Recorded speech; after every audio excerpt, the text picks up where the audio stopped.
Welcome to the JVIC Tech Call answers for December. These are the questions we didn't get to on the call. And so under the category of web pages, first question is, since optimizepress and LeadPages both do landing and sales pages, is there any reason you would want to have both of them? I would say yes, and that the reason why is that with LeadPages, what it does is it's great at making people say yes, whether you're asking them to opt in for a free report or buy your product. They have pages that really encourage people to respond positively to your call to action, especially with gathering leads, which is why they call themselves LeadPages. Now, optimizepress, I would say, is better for making regular web pages, meaning pages that you might share content with people on or videos and so on. There is overlap though, because for instance, they both support a launch sequence of videos. So you can show your videos for your launch on LeadPages, you can show your videos for your launch on optimizepress. So there is some crossover in that they both make web pages, but what LeadPages does best is gets you leads. If a JV partner promotes you, you will most likely get the highest number of opt-ins if you're using LeadPages. But if you need to make a custom web page with testimonials and videos and headlines and things in all the right places, the optimizepress is probably your best bet. And the reason why is with LeadPages, you actually have to fill your content into their templates. You have to push your words into their containers. But with optimizepress, you get to actually define the containers and where they go on the page. So optimizepress gives you more flexibility. LeadPages gets you better results. And in most businesses, you actually need both. So I'd recommend both. If you have to go with just one over the other, I'd probably recommend that you go with LeadPages, just because that's going to help you build the biggest email list possible, which means you'll have the largest asset. And through good email marketing, you can sell, even if people land on a page that doesn't look exactly the way you want it to. You've got their information, and if you do a good job of bonding with them and selling to them, then in the end, having more people is perhaps more important than a better looking web page. But all things equal, I'd get both. That's my advice. Okay, will you provide a list of membership sites that you can recommend? Which one is best? There are two out there in the lead that I'm aware of, and I'm sure there are dozens or hundreds of other ones. The one that I recommend and am most familiar with is OptimizeMember. This comes for free when you buy optimizepress version 2.0. I don't think you can buy 1.0 anymore anyway, but with optimizepress 2.0, you actually get OptimizeMember for free, and that will help you manage all your membership sites. Whether you have 1 or 100, it'll manage your membership sites. The other leader out there is Wishlist Member. So if you don't have optimizepress and you want to just manage people's logins and passwords, Wishlist Member is the other leader out there. I'm not super familiar with Wishlist Member. I've gone in and customized it for a few clients, but I'm not super familiar with it. I am really familiar with OptimizeMember though, and can recommend it. Okay, next question. Can you have a series of lead pages instead of a website? Well, the answer is yes. You can actually host your web pages that you make through LeadPages. You can actually host that on LeadPages' site.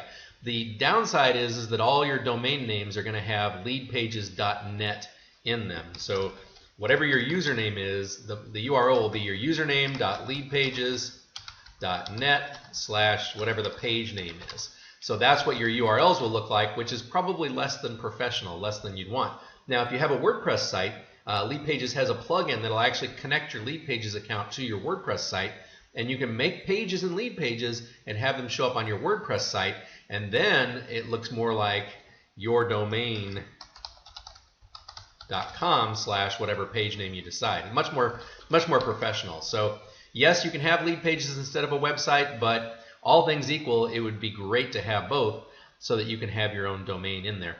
LeadPages also has the ability to connect with Facebook, and you only get one Facebook tab per page, but you can actually make a lead page and connect it up to your Facebook page as a tab. So that's pretty cool. Okay, next category is AutoResponders. So someone asks, if you're sending rapport building weekly, meaning if you're trying to build trust and rapport with your audience and you're sending them a weekly email to do that, when do you insert the promo material? And the general answer is, if you're sending an awesome email to your list once a week with great stuff and gifts and resources and exactly what they want, you can pretty much send promo materials anytime, and they'll stay with you for that weekly email. So maybe get them in the habit of seeing that you are someone who delivers great content. One of my clients I know decided to wait 30 days before sending any promo material. He said, let me bond with my list for the first 30 days, then I'll send promo material.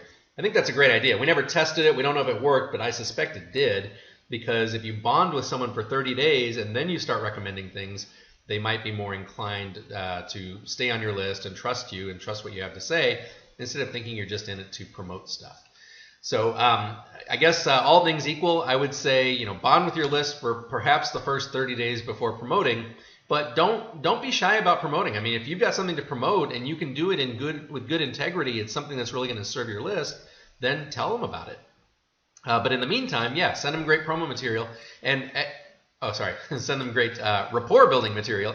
And in that, I'd also like to say that if you can train people to click your links, that's also really helpful. So if they get an email from you with great stuff and you say, just click this link to go see my blog post or to go watch this YouTube video or whatever it is, even if it's not your own stuff, if you train people to click your links, they're more likely to click your promo links as well.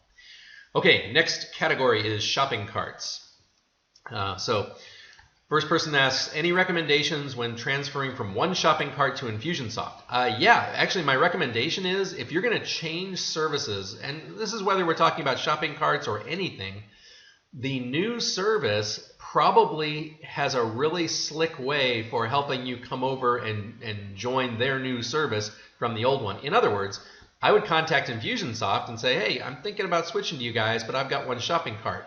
Can you make this easy for me to switch? Can you help me move all my stuff over? Can you tell me what to do? Can somebody get on the phone with me and make sure I'm set up properly? A good service will do that, and I believe Infusionsoft will. Infusionsoft is more powerful than one shopping cart. It's more expensive, but it's more powerful. I like to recommend one shopping cart at this level just because, I mean, I know some seven-figure earners that are still using one shopping cart and are fine with it. They might like a few of the bells and whistles in Infusionsoft, but one shopping cart is a solid workhorse that works most of the time. All these things work most of the time. But if you're going to move from one service to another, yeah, contact that new service and say, hey, will you help me move from the old one? It's in their best interest to help you. Okay, I'm about to have a VA use one shopping cart for the first time. Do I need to expect a significant amount of one-time only setup or work before it can be synced with my LeadPages? Yeah, so I mean, if the VA's never used one shopping cart before, but if they're fairly technical or tech savvy, then they can work with one shopping cart support or even go through the, read the manual and probably have it set up and running in a few hours. It shouldn't really take that long. In fact, I think one of the very first videos on this YouTube account is me setting up one shopping cart. So maybe have the VA watch that first and then tweak any differences with what you need. Yeah, so I wouldn't think it would be a significant amount of time. I hope that's helpful. And then in the last category called Other, we have a couple of questions that just didn't fit anywhere else. So one is, what are your recommendations when putting something up for sale on Facebook? So if you're talking about advertising on Facebook, I think it was Dan Kennedy that said something really, really brilliant. And he said that basically, if you're selling water to thirsty people in the desert, it doesn't matter if you write it on a brown paper bag in black marker or something ugly to read or difficult to read. The point is that if you have what people want, then it's just a matter of getting that in front of them. In fact, there are oftentimes it's been said that you need three elements to make a sale. You need to put the right offer in front of the right people at the right time.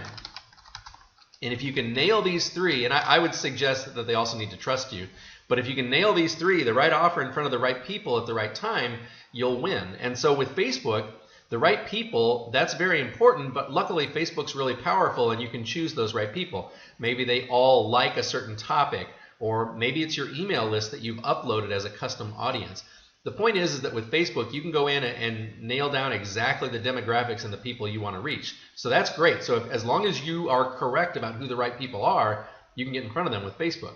The right offer is something that they're going to emotionally respond to. It's going to be an irresistible offer, something that anyone with common sense would say yes to. And I don't know what that is for you. Oftentimes it's a free report or some sort of free information to get people on your list and hooked with your stuff before you start selling, but you could sell something if this is just an example, but if you were selling an ounce of gold for $1 on Facebook, as long as people believed you and they understood that an ounce of gold is worth way more than $1, then that's an unbelievable right offer. It's a no-brainer for anyone who understands the offer and and has common sense. So the right offer, it just needs to be irresistible for your right audience, and then the right time. That's a little trickier because when people are on Facebook, sometimes they're there not to buy your stuff, but they're there to read funny posts or watch videos or interact with their friends or whatever. So it's not always the right time when they're on Facebook. But if you can distract them enough to get them on your email list, then you can distort time by basically emailing them once a week with great stuff all the time, letting them know that, hey, this is what I do and this is what I sell. So I would suggest with Facebook ads, as well as almost any other kind of advertising, since it does cost you money to every time somebody interacts with your ad, is try to get that email address so that you can then follow up with them without it costing you money every time they read your materials and take action. So I hope that's helpful. Last one, I'm considering offering one of my own programs in a white label version, and I don't use that phrase very often. I assume that means like it doesn't have your own brand, or it's some other brand, for other JVIC members to drop in their own coaching programs. Okay, so a JVIC member could say, this is my program, and it's your content. I feel a bit naive. Do you have advice for how I could find support for that? I really don't. I spent some time with one of my clients looking at licensing, where they could actually license the product in other countries, and we talked to an attorney and all this stuff, and it just got really complicated really fast. I'd suggest that maybe an affiliate program might be a better way to go. And if it's important to you, though, to have the JVIC partner's name on it, like let's say my name is Rob and I'm the person interested, and sorry, I don't know your name, but let's say your name is Sue and that's your program. So maybe as Rob, I would say, hey, I've got Sue's program, and it's available here to my list. Or I could say, hey, this is Rob. Sue and I developed this program, and I'll be throwing my 2 cents into each module. I don't know how your content is laid out. If it's a series of videos or PDFs or audios or whatever, but maybe let the JVIC partners throw their own content in with yours so that it can feel like their own. But yeah, I don't know. I guess I probably don't have enough information, and this is really more marketing and less technical, but yeah, I'd say maybe test it out with one partner first, someone you totally trust and don't feel like things will go crazy, and make sure that you both have an exit strategy in case you don't like the way it's turning out. See if you can get that to work, and from there maybe build on it. I know that's kind of general advice, but yeah, I don't know how to better answer your question. So if I'm not, just ask on the next call. So, all right, thank you everybody for watching this video, and I will look forward to seeing you in January. Bye.